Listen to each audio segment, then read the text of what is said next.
నాకు వచ్చే ఆహ్వానాలు అనేక రకాలుగా ఉంటాయి.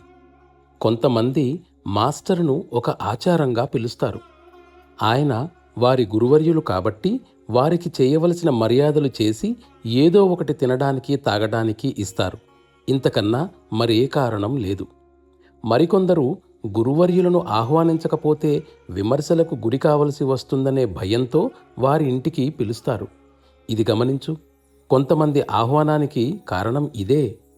మరికొందరు చాలా పిసినారులు. వారి గురువర్యుల మీద ఖర్చుకు కూడా వెనకాడతారు.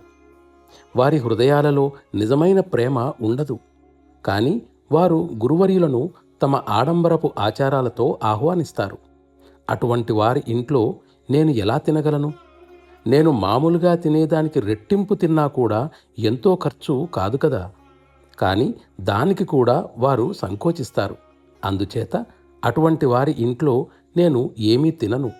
అయితే అరుదుగా కొందరు నన్ను హృదయపూర్వక ప్రేమతో ఆహ్వానిస్తారు.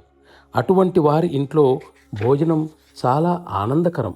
వారు ఏమి ఇచ్చినా నేను స్వీకరిస్తాను. దాని నాణ్యతతో పనిలేదు, ప్రేమభావం ఉంటే చాలు. అటువంటి వారి ఇంటికి పిలవకపోయినా నేను వెళతాను. వారు నన్ను ఆహ్వానించవలసిన పని లేదు. హృదయం స్పందననిస్తుంది. వారితో కలిసి ఉండాలనే ఆరాటం నాలో మొదలవుతుంది.